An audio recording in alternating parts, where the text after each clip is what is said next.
Welcome to our YouTube channel again. आज अपन ले रहे हैं चैप्टर 5 विद्युत धारा का बाकी का पार्टीशन। पहले वाले पार्टीशन में अपने लास्ट छोड़ा था ड्रिफ्ट करंट भी ले लिया अपन ने। ड्रिफ्ट करंट के बाद में इलेक्ट्रिक करंट से उसका रिलेशन बता दिया, फिर अपन ने ओम्स लॉ लिया, ओम्स लॉ को डेराइव किया। यहाँ तक अपन कर चुके थे। इसके बाद में हमने प्रतिरोध के बारे में बताया था। तो प्रतिरोध के लिए आप थोड़ा सा ये देखें, प्रतिरोध ये अपन ले रहे हैं जैसे, तो प्रतिरोध के लिए अपन ये कहते हैं सबसे पहले तो इसकी डिपेंडेंस क्या है, फिर अपन देखेंगे कितने टाइप्स होते हैं। इससे पहले एक बुक में एक छोटा सा टॉपिक दे रखा है ओमिक और अनओमिक डिवाइस। बिल्कुल परेशान होने की जरूरत नहीं है, एकदम सिंपल सा टॉपिक है। ओमिक डिवाइस वो जो ओम के लॉ को फॉलो करती है और अनओमिक डिवाइस वो जो ओम के लॉ को फॉलो नहीं करेगी। और उसमें कुछ एग्जाम्पल्स दिए ओम्स लॉ में, जैसे अपन ने कह दिया कोई भी चालक तार वगैरह है जिसमें अपन कहते हैं कि आप धारा प्रवाहित करते हैं तो वो ओम्स लॉ को फॉलो करता है। ओम्स लॉ को फॉलो करने के लिए अपने लिमिटेशंस बता रखी है कि भौतिक अवस्थाएं चेंज नहीं होनी चाहिए, वो हो जाता है। उसके बाद अपन कहते हैं अनोमिक डिवाइस। तो अनोमिक डिवाइस में अपने डायोड हो जाता है, ट्रायोड हो जाता है, ट्रांजिस्टर वगैरह है, ये थोड़े, या अपन कहते हैं बल्ब है जिसका अपन कहते हैं फिलामेंट ज़्यादा ताप के बाद में ओम्स लॉ का पालन नहीं करता है। तो सिंपल सी बात है, ओमिक डिवाइस और अनोमिक डिवाइस उनके बारे में बात नहीं करूँगा। फिलहाल मैं बात कर रहा हूँ प्रतिरोध और प्रतिरोधकता की, रेजिस्टेंस एंड रेसिस्टिविटी। देखो कार्बन प्रतिरोध क्या और कार्बन प्रतिरोध और मेटलिक रेजिस्टेंस ये अपन बाद में बात करेंगे। फिलहाल मैं कह रहा हूँ प्रतिरोध और प्रतिरोधकता ये क्या है। बुक में आपको केवल प्रतिरोधकता नाम से टाइटल मिल जाएगा। देखो अपन ये कह रहे हैं प्रतिरोध जो है वो है चालक की लंबाई के समानुपाती and inversely proportional of cross section area, यानी चालक के अनुप्रस्थ काट क्षेत्रफल के व्युत्क्रमानुपाती। तो चालक की लंबाई के समानुपाती और चालक के अनुप्रस्थ काट क्षेत्रफल के व्युत्क्रमानुपाती जैसे आ रहा है, तो अपन ये कह सकते हैं यहाँ पे। और एक अपन कहते हैं पदार्थ पर भी डिपेंड करेगा, तो उस बेस पे अपन फाइनली ये कहते हैं कि R equals rho L by A. यहाँ पे ये जो आप रॉ देख रहे हो ये प्रतिरोधकता रहेगा। तो प्रतिरोध डिपेंड कर गया तीन चीज़ों पे एक तरीके से। रॉ प्रतिरोधकता ये डिपेंड करता है पदार्थ की प्रकृति पे कि वो पदार्थ किससे बना हुआ है। जैसे अपन कहते हैं सोना, चांदी, तांबा, लकड़ी, कोयला, कुछ भी जैसे अपन कहते हैं उस बेस पे ये रॉ तय किया जाएगा। यानी लंबाई, अनुप्रस्थ काट क्षेत्रफल या प्रतिरोध ये फैक्टर नहीं करेंगे। तो रेजिस्टेंस जो है वो डिपेंड कर रहा है तीन कारकों पे। कौन कौन से हो गए भाई? एक length of conductor, cross section area of conductor and the substance matter, यानी उसका जो पदार्थ है जिससे वो प्रतिरोध बना है उसकी प्रतिरोधकता कितनी हो गई। अब रॉ की अपन ने जैसे डेफिनेशन बनानी है जैसे मुझे, तो मैं कहूँगा आप एल और ए को यूनिटी कर दो। यानी हमने किया length unity and cross section area again unity, चालक की लंबाई इकाई और अनुप्रस्थ काट क्षेत्रफल भी इकाई। तो अपन कहेंगे जो चालक का प्रतिरोध है वही क्या हो जाएगी? प्रतिरोधकता हो जाएगी। जैसे आपने एल और ए को 1 किया तो आर इक्वल्स रॉ हो गया ना, और आर इक्वल्स रॉ का मतलब ये हो गया कि एकांक लंबाई और एकांक अनुप्रस्थ काट क्षेत्रफल के चालक तार की प्रतिरोध ही उसकी प्रतिरोधकता कहलाएगी। ये अपने कंप्लीट होता है जैसे परिभाषा इसकी। इसके बाद में अपन बात करते हैं इसकी यूनिट की। तो यूनिट के लिए अपन ये कहते हैं, इसको एक बार आप सॉल्व कर लीजिए रॉ के हिसाब से। इसी फॉर्मूले को मैंने ये लिख दिया, जैसे अपने पास फॉर्मूला क्या है, R equal to rho L by A. तो अपन कहेंगे rho equals R A by L। ये देखो प्रतिरोधकता जो टॉपिक है वो इसी फॉर्मूले के इर्द गिर्द घूमना है। तो अपन कहेंगे इस R का मात्रक क्या हुआ भाई? ओम, A का metre square, cross section area length का मीटर। तो ये कट कटा के अपने आ रहा है ओम इंटू मीटर यूनिट। ठीक है भाई, तो यूनिट हो गई इसकी ओम इंटू मीटर। और परिभाषा हमने बताई दी, एकांक अनुप्रस्थ काट क्षेत्रफल और एकांक अनुप्रस्थ काट क्षेत्रफल और एकांक लंबाई के तार का प्रतिरोध ही उसकी प्रतिरोधकता कहलाएगी। मात्रक हो गया ओम इंटू मीटर। तो ये हुई प्रतिरोधकता। और ध्यान करें प्रतिरोधकता कभी भी रेजिस्टेंस ए एल इन पे डिपेंड नहीं करता है। हाँ, अपन ये कह सकते हैं कि प्रतिरोध ज़रूर प्रतिरोधकता पर डिपेंड करता है, एरिया पर और लेंथ पर डिपेंड करेगा। तो अपने बुक में एक इंडेक्स आ रखी है रॉ की, यानी प्रतिरोधकता किस सब्सटेंस की कितनी है। तो उसमें आप देखोगे तो आपको लगेगा भाई जो कुचालक है उनके लिए प्रतिरोधकता का मान सबसे ज़्यादा है। देखो रॉ का मान सबसे ज़्यादा किसके लिए? कुचालकों के लिए, और सबसे कम लेस है सुचालकों के लिए। और इसमें भी अपन एक्सट्रीम देखें तो एक्सट्रीम कौन हुआ भाई? एक्सट्रीम हो जाएगा इसमें सिल्वर, ठीक है भाई। चांदी जो है इसकी प्रतिरोधकता सबसे कम होती है, इसके बाद गोल्ड की, इसके बाद कॉपर, एल्युमिनियम, आयरन, ये आते जाएंगे। तो अगर अपन बात करें रेसिस्टिविटी की इंडेक्स की, तो उसमें सबसे कम प्रतिरोधकता मैं कहूँ तो चांदी की, फिर सोना, कॉपर, एल्युमिनियम एंड लोहा, इस तरीके से चलेगा। और यहाँ अपन कह सकते हैं कुछ चालकों में लकड़ी आ गई भाई, मोम आ गया, पैराफिन आ गया, ठीक है भाई। ये जो भी कुछ चालक पदार्थ है, कागज़, अभ्रक वगैरह सारे इसमें आ जाएंगे। तो ये रॉ की आपकी एक इंडेक्स इसमें मिल जाएगी, जिससे आप कंसिडर करेंगे कि भी प्रतिरोधकता किस पदार्थ की कितनी है। आपको वैल्यूज याद रखने की ज़रूरत नहीं है, आपको बस थोड़ा सा मेरिट वाइज ध्यान में होना चाहिए कि भी किसकी ज़्यादा है किसकी कम है। एग्जाम में कभी भी प्रतिरोधकता की या सुचालक के कितना है, अपन चालकता कह सकते हैं, उसका व्युत्क्रम चालकता वगैरह इनका नहीं पूछा जाएगा। पिछले पाठ्यक्रम में बता चुका हूँ कि भाई चालकता क्या है, चालकत्व क्या है, प्रतिरोध क्या है, प्रतिरोधकता क्या है। वापस रिपीट अपन नहीं करेंगे।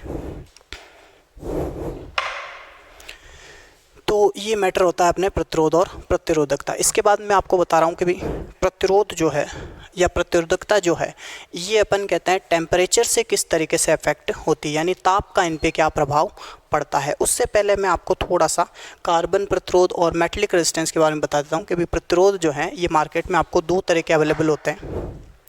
There were two types of resistance. कौन कौन से हो गए? एक तो हो गया धात्विक प्रतिरोध और दूसरा हो जाएगा आपका कार्बन प्रतिरोध।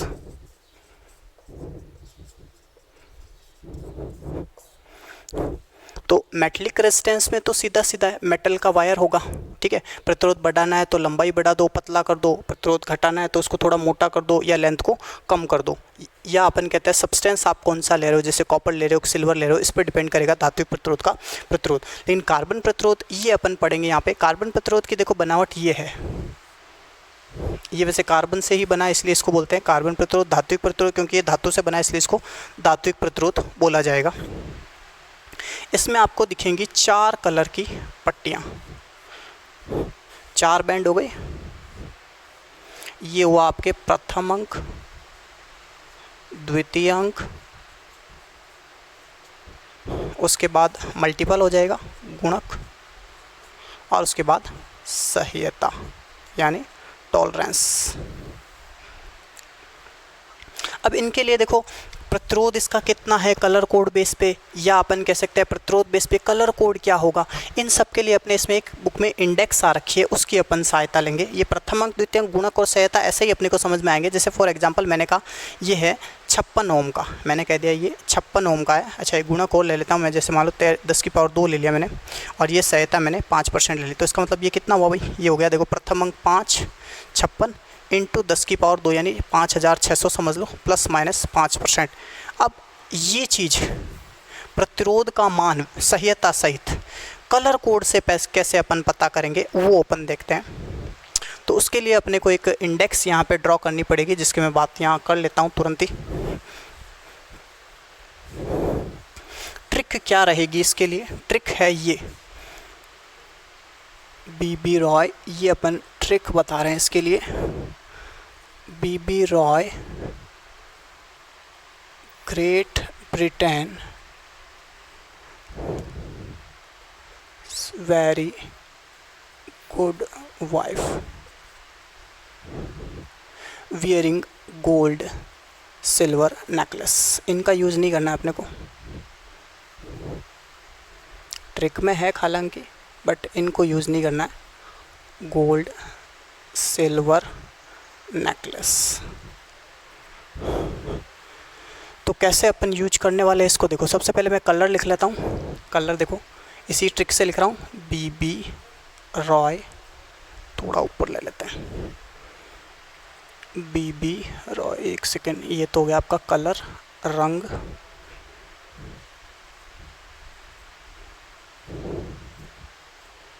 बीबी रॉय हो गया। फिर ग्रेट ब्रिटेन, ग्रेट का जी, ब्रिटेन का B, is very good wife. फिर वियरिंग गोल्ड सिल्वर नेकलेस। तो अब देखो कलर लिखते हैं इसका। सबसे पहले black,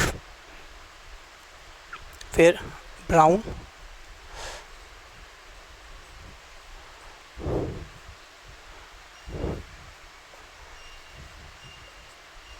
red, orange, yellow, green, blue, violet, बैंगनी, ग्रे, स्लेटी, वाइट, सफ़ेद, अच्छा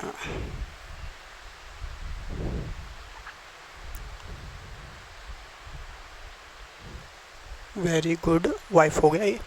B Roy Great Britain very good wife is wearing gold silver necklace. तो ये हो जाएगा गोल्ड सिल्वर नेकलेस, मतलब 9 कलर।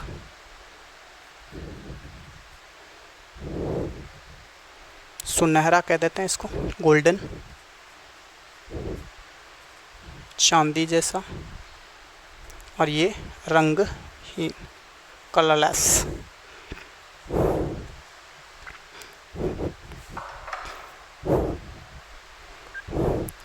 अब अपन देखते हैं प्रथम या द्वितीय अंक क्या रहेगा, फिर मल्टीपल गुणक। तो देखो ये हो जाएगा आपके 0 से स्टार्ट करेंगे, 0 1 2 3 4 5 6 7 8 9 10। अच्छा 10 क्या हो गया, नहीं तो 10⁻0, 10⁻1, 10⁻2 समझ गए होंगे, 10⁻3, 10⁻4, 10⁻5, 10⁻6, 10⁻7, 10⁻8 एंड 10⁻9। इसके बाद में अपने को गोल्ड सिल्वर का सीधा है सह्यता में बता देता हूँ। जैसे आप सह्यता लोगे, इसमें सह्यता एक ये गोल्ड सिल्वर में 10⁻1 -2 चलेगा। ये आपको कहीं मिलेगा, कहीं नहीं भी मिल सकता है। तो सह्यता अपन कहेंगे प्रतिशत में, तो इसमें सीधा 3 ही है, वो गोल्ड सिल्वर और 9 कलर वाला है। गोल्ड सिल्वर एंड 9 कलर, इन पे है 5%, 10% एंड 20%। तो ये थोड़ा सा अपन याद रखेंगे। तो देखें किस तरीके से है। अब जैसे मान लो ये प्रतिरोध है, कार्बन प्रतिरोध,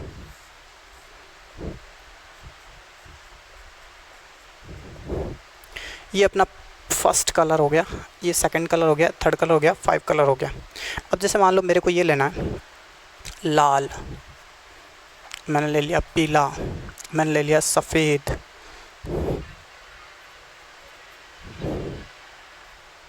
और एक मैंने ले लिया ये सिल्वर या 9 कलर ले लिया, चलो गोल्डन ले लेते हैं, ओके सुनहरा।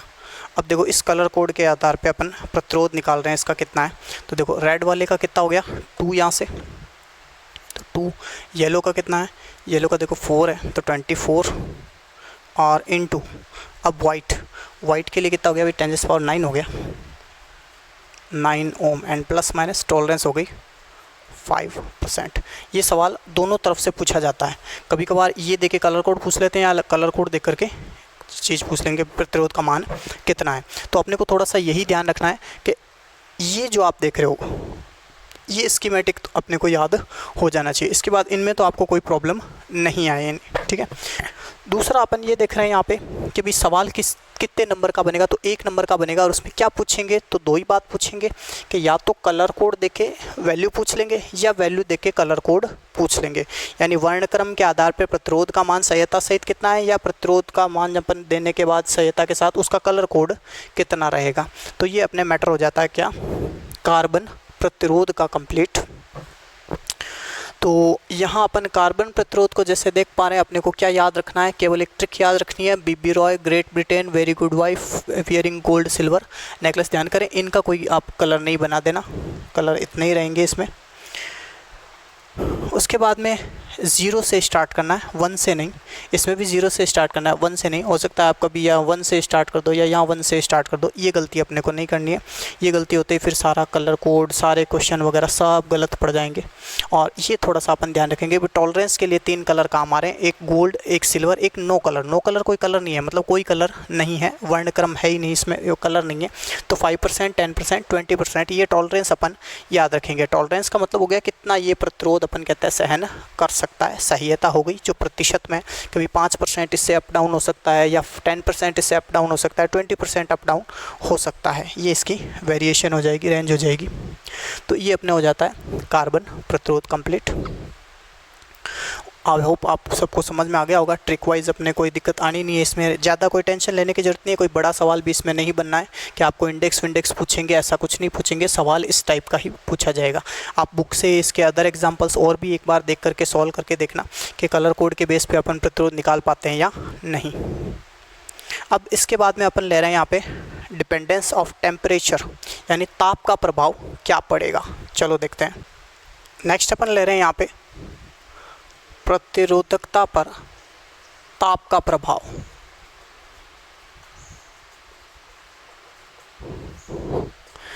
Effect of temperature on resistivity. तो ये अपन कह रहे हैं सूत्र है सबसे पहले रॉ का me/NE² टॉ बार। देखो यहाँ पे प्रतिरोधकता पर ताप का क्या प्रभाव पड़ेगा, उसके लिए अपन यहाँ पे 3 फैक्टर वाइज इसको अपन पढ़ने वाले हैं। सिंपल सा है। एक तो अपन सुचालकों के लिए देखेंगे, क्योंकि सारे पदार्थों पे तो ये प्रभाव एक जैसा होना नहीं है। तो अपन कहेंगे सुचालकों के लिए प्रभाव कैसा होता है, कुचालकों के लिए कैसा होता है, और अर्धचालकों के लिए कैसा होता है। तो बात करना है। पहले तो अपन इस सूत्र से देखें कि टेम्परेचर का इफेक्ट कहाँ पड़ना है। तो देखो मैं ये कहूँगा ताप बढ़ाने पर क्या होता है। देखो ताप बढ़ाने पे एक तो मास ऑफ इलेक्ट्रॉन ये चेंज नहीं होगा, नंबर ऑफ इलेक्ट्रॉन्स चेंज होगा, वेरी करेगा ये। और फिर हमने कहा ई नो चेंज, इलेक्ट्रॉन का आवेश चेंज नहीं होगा। फिर है टॉ बार, ये भी चेंज होगा। तो देखो अपन ने बात करी, एक तो मास ऑफ इलेक्ट्रॉन कोई चेंज नहीं होना है, नंबर ऑफ इलेक्ट्रॉन्स होंगे, इलेक्ट्रॉन की जो चार्ज है यानी 1.6 × 10⁻⁹ कूलम का जो अमाउंट है वो चेंज नहीं होगा। फिर टॉ बार की बात करें तो ये चेंज होगा। तो अपने को इन पे तो विचार करना ही नहीं है। तो ये तो हो गए कैंसिल। देन रॉ अफेक्ट करेगा 2 फैक्टर्स पे, एक तो आपका हो गया एन और एक टॉ बार। देखा जाए तो दोनों ही एक तरीके से व्युत्क्रम का असर डाल रहे हैं, यानी दोनों का ही मान एक तरह से बढ़ेगा तो रॉ का मान घटेगा, यानी नंबर ऑफ इलेक्ट्रॉन्स बढ़ेंगे तो घटेगा। और टॉ बार हो गया आपके माध्य विश्रांति काल, ये बढ़ेगा तो भी रॉ का मान घटेगा। अब देखो टेम्परेचर बढ़ने से क्या होता है मैं आपको बता देता हूँ।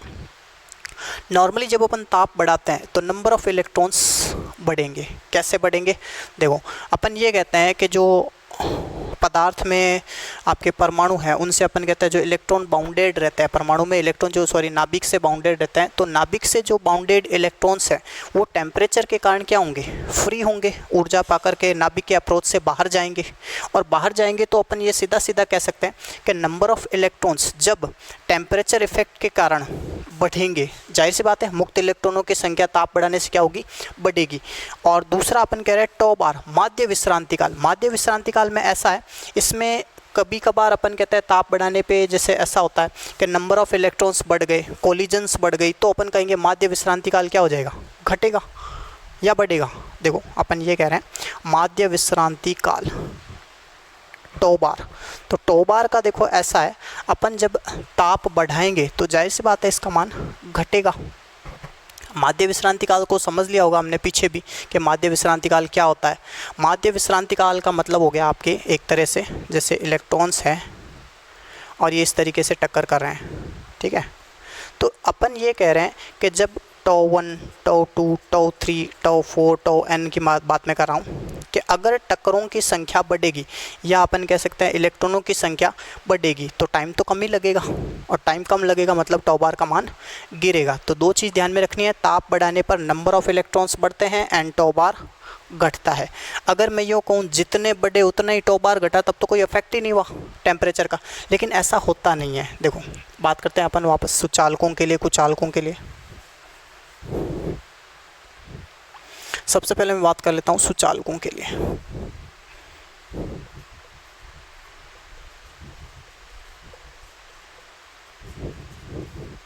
कंडक्टर्स के लिए मैं बात कर रहा हूँ। तो सुचालकों में मैं ये कह रहा हूँ कि यदि आप बात करें तो सुचालकों में ऑलरेडी n का मान सफिशिएंट होता है, यानी सुचालकों में आपको मुक्त इलेक्ट्रॉन क्या होते हैं, उपलब्ध होते हैं, अच्छे खासे काफ़ी संख्या में उपलब्ध होते हैं। लेकिन जब अपन बात करें कि ये अच्छी खासी संख्या में उपलब्ध हैं तो अपन कहेंगे टेम्परेचर आप बढ़ाओगे तो n का मान जाहिर सी बात है बढ़ेगा, लेकिन उतना नहीं बढ़ेगा।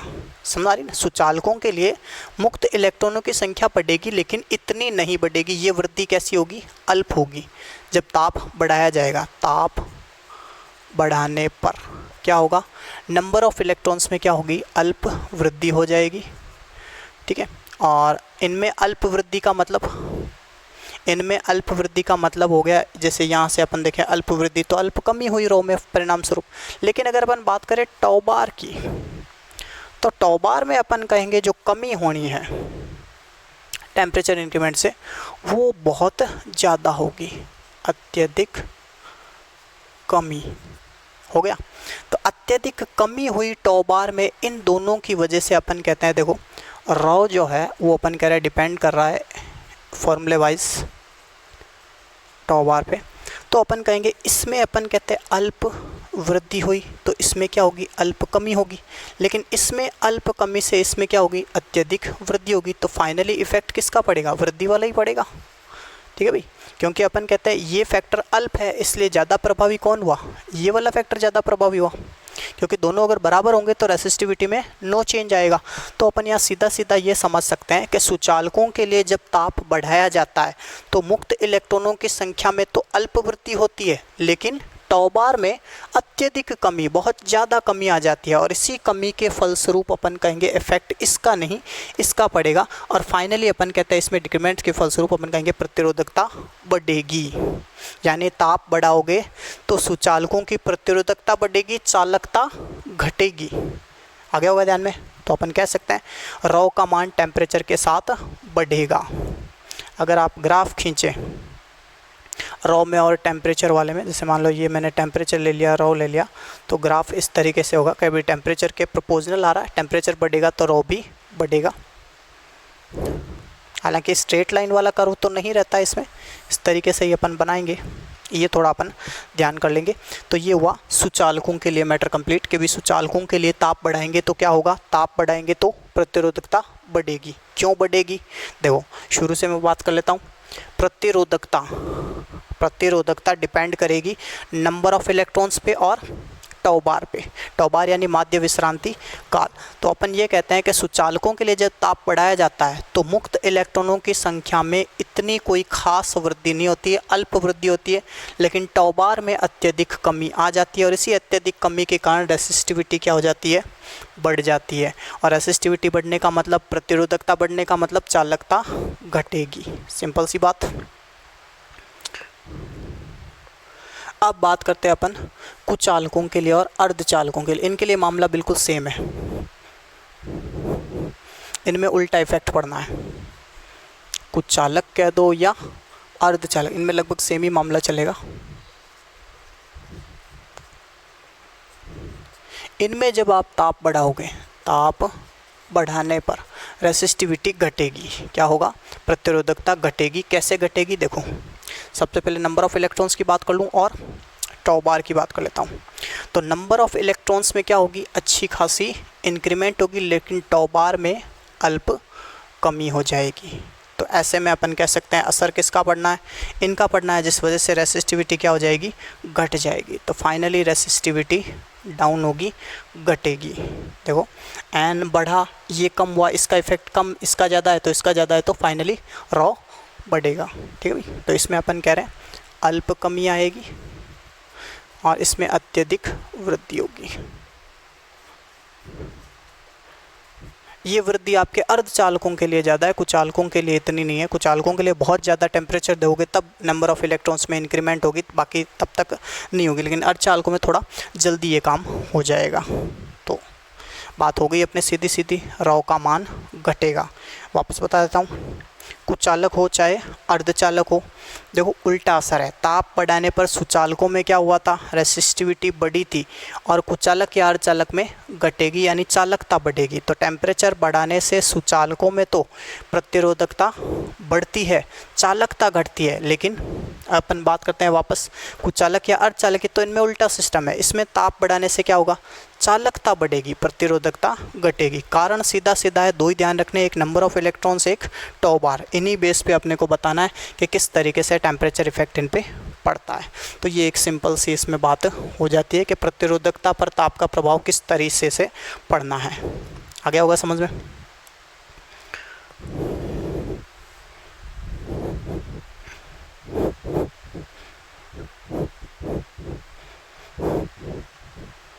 एक बार और रिपीट कर देता हूँ। ताप बढ़ाने पर क्या होगा, ताप बढ़ाने पर क्या होता है, नंबर ऑफ इलेक्ट्रॉन्स में इंक्रीमेंट होती है, टॉ बार में कमी होती है। लेकिन हमें ये ध्यान रखना है कि सुचालकों में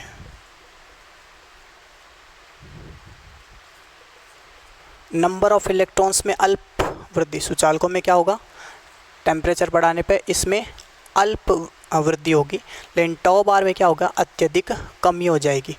ठीक है भाई, जिससे फाइनली हम कहेंगे रेसिस्टिविटी क्या हो रही है, बढ़ रही है। लेकिन अगर अपन बात करें कुचालक या अर्धचालक की, तो इनमें अपन कहते हैं नंबर ऑफ इलेक्ट्रॉन्स में अच्छी खासी इंक्रीमेंट, लेकिन टॉ बार में इतनी अपन कहेंगे कमी खास नहीं होगी, जिस वजह से ये डाउन हो जाएगा। तो ये एक सिंपल सी ट्रिक हो जाती है इसको याद करने की। बाकी अपने बुक में हालांकि इनके दोनों के अलग अलग मामले दे रखे हैं, क्योंकि अपन कहते हैं डिपेंडेंस जो है वो थोड़ी इस तरीके से कह सकते हैं, जैसे कुछ चालक है तो उनमें अपन एक टेम्परेचर बढ़ाएं, एक सेम सिचुएशन पर अर्धचालकों में टेम्परेचर बढ़ाएं तो ज़्यादा इंक्रीमेंट इसमें दर्शाएगा, इसमें नहीं। आगे होगी ध्यान में, नेचर वाइज मामला सेम है, बट एज ए क्वांटिटी वो अपन कहें तो नंबर ऑफ इलेक्ट्रॉन्स में इंक्रीमेंट अर्धचालक में ताप बढ़ाने से थोड़ी ज़्यादा होगी बजाय कुचालकों के। ये अपने को थोड़ा ध्यान रखना है। तो ये भी अपने हो जाता है कंप्लीट। अब अपन ले रहे हैं रेजिस्टेंस का सीरीज एंड पैरेलल कॉम्बिनेशन। प्रतिरोधों का श्रेणी और समांतर संयोजन। चलो इसमें मैं पहले श्रेणी क्रम की बात कर लेता हूँ। प्रतिरोधों का श्रेणी क्रम संयोजन।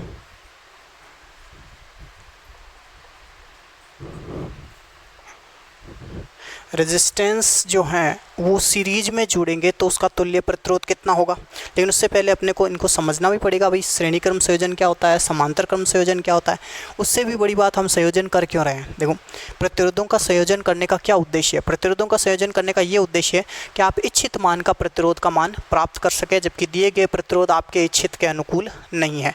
जैसे कि आपको चाहिए कोई जैसे मान लो मेरे को चाहिए 45 ओम का प्रतिरोध और मेरे पास 5-5 ओम के प्रतिरोध हैं और 9 है, ठीक है, या 10 है, 11 है, 12 है, कोई भी अमाउंट में है, तो अपन ये कहेंगे उस कॉम्बिनेशन में हमारी इच्छा के अकॉर्डिंग प्रतिरोध नहीं है। तो अपन कहते हैं दिए गए प्रतिरोधों से इच्छित मान का प्रतिरोध प्राप्त करने के लिए हम क्या कर रहे हैं, प्रतिरोधों का संयोजन कर रहे हैं। बहुत सिंपल उदाहरण ले लेता हूँ। जैसे मान लो मेरे को 10 ओम प्रतिरोध चाहिए और मेरे पास 5 ओम के 2 प्रतिरोध हैं, तो मैं क्या करूँगा, उनको सीरीज में जोड़ दूंगा, 5-5 10 हो जाएगा। अब ये कैसे होता है वो मैं यहाँ पर समझा रहा हूँ। ये हम 10th क्लास में पहले भी पढ़ चुके, कोई नई बात नहीं होगी ये। Let's see about it. प्रतिरोधों का श्रेणी क्रम संयोजन किस तरीके से लेंगे अपन। ये है प्रतिरोध और श्रेणी क्रम।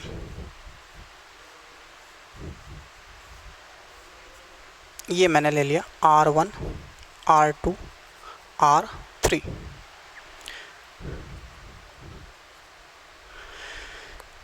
ये कॉम्बिनेशन श्रेणी क्रम कहलाएगा। समांतर अपन इस तरीके से बनाने वाले हैं, ये समांतर क्रम कहलाएगा। उसकी बात अपन बाद में करेंगे, पहले श्रेणी क्रम की बात मैं कर लेता हूँ।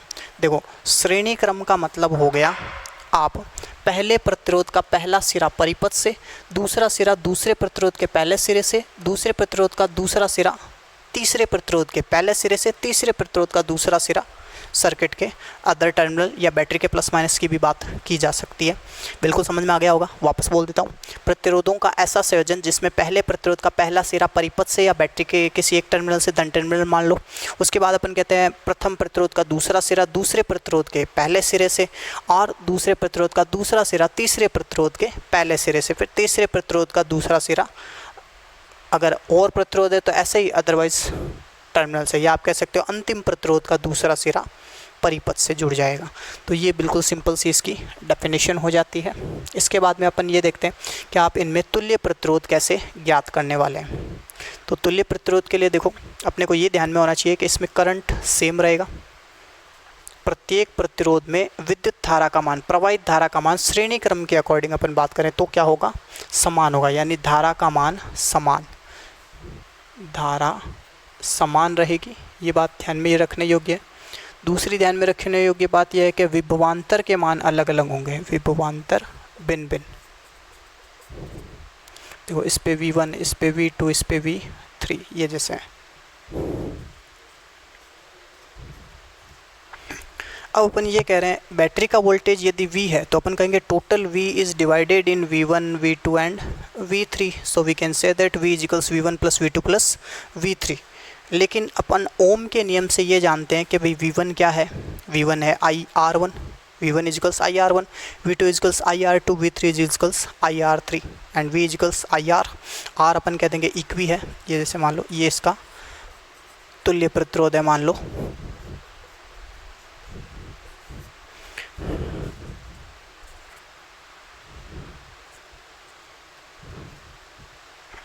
अब अपन ये कह रहे हैं ओम के नियम से, इसको समीकरण 1 दे दिया मैंने।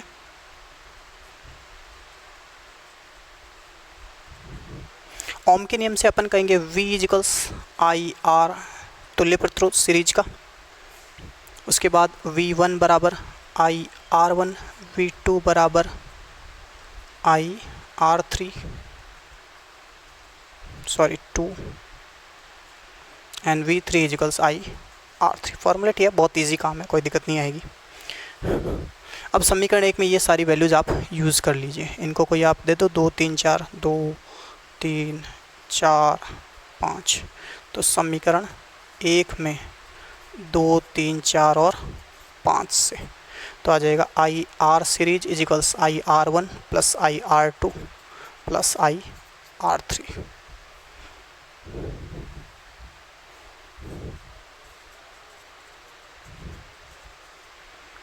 आइए आप कॉमन लेके कैंसिल कर दो, अपना रिजल्ट आ जाएगा। तो I कैंसिल हो जाता है, then R series will be R1 plus R2 plus R3। ये फाइनली अपने तुल्य प्रतिरोध आ जाता है। तो अपन कहेंगे श्रेणी क्रम संयोजन में तुल्य प्रतिरोध का मान दिए गए प्रतिरोधों के योग के बराबर होता है। श्रेणी क्रम संयोजन में तुल्य प्रतिरोध का मान दिए गए प्रतिरोधों के योग के बराबर होता है। अब इसमें मेन खास बातें और क्या है, तो अपन कहेंगे श्रेणी क्रम संयोजन में तुल्य प्रतिरोध का मान, देखो प्लस हो रहा है इसका मतलब ज़्यादा ही होगा, तो अपन कहेंगे दिए गए प्रतिरोधों में से सबसे अधिक से भी अधिक होगा। श्रेणी क्रम संयोजन में तुल्य प्रतिरोध का मान, श्रेणी क्रम संयोजन में तुल्य प्रतिरोध का मान दिए गए प्रतिरोधकों में से सर्वाधिक से भी अधिक होगा, क्योंकि योग करेंगे तो सबसे ज़्यादा ही मान आएगा इसका। दूसरा अपन ये कह ही दिया कि धारा का अनुपात, प्रवाहित धारा का अनुपात प्रत्येक प्रतिरोध से समान होने के कारण 1:1:1 रहेगा। फिर अब जो पोटेंशियल की बात करें यानी विभवांतर की बात करें तो विभवांतर का अनुपात अपन कहेंगे इनके अकॉर्डिंग अपन देख सकते हैं I सेम है तो R1 अनुपात R2 अनुपात R3, यानी विभवांतरों का अनुपात किसके अनुपात में होगा, प्रतिरोधों के अनुपात में होगा। यानी धारा हो गई समान, यानी धारा का अनुपात 1:1:1 और विभवांतर का अनुपात हो जाएगा R1 अनुपात R2 अनुपात R3। ये है V1 V2 V3 का अनुपात।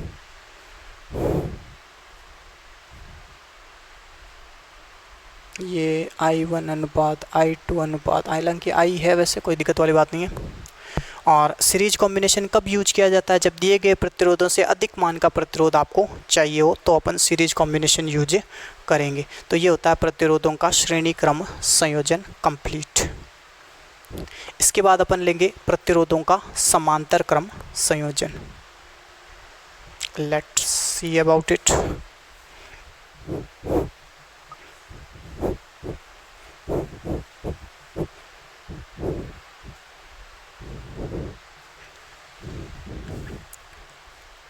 अपन ले रहे हैं प्रतिरोधों का समांतर क्रम संयोजन।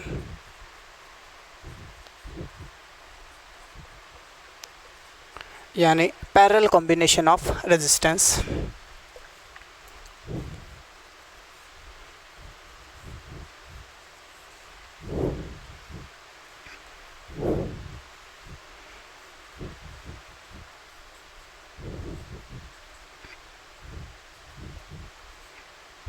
इसमें अपन कहेंगे V का मान सेम होगा बट करंट क्या होगा, अलग अलग होगा। जैसे यहाँ I जाके ब्रांच हो जाएगा, ब्रांच मतलब शाखित हो गया एक तरह से।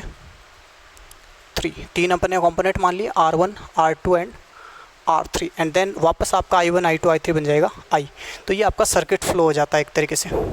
अब इसमें मैं ये कह रहा हूँ कि भाई अपन क्या क्या फैक्ट अपन ने देखा। तो समांतर क्रम संयोजन में 2 फैक्ट हो गए कि धारा का मान भिन्न भिन्न लेकिन विभवांतर का मान समान, विभवांतर समान। ओके, अब प्रतिरोधों के समांतर क्रम संयोजन की परिभाषा बहुत सिंपल। प्रत्येक प्रतिरोध का प्रथम सिरा परिपथ के प्रथम सिरे से और प्रत्येक प्रतिरोध का द्वितीय सिरा परिपथ के द्वितीय सिरे से जुड़ा रहेगा।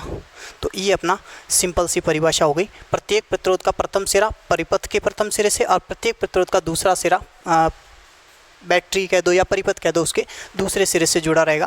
अब अपन बात करें यहाँ पे करंट जो है वो ब्रांच हो रहा है, तो इसका मतलब I equals I1 plus I2 plus I3।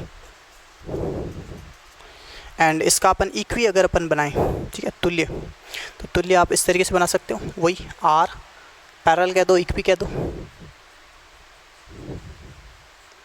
ये हो गया आपका V, ये करंट हो गया, ये सिमिलर है इसके।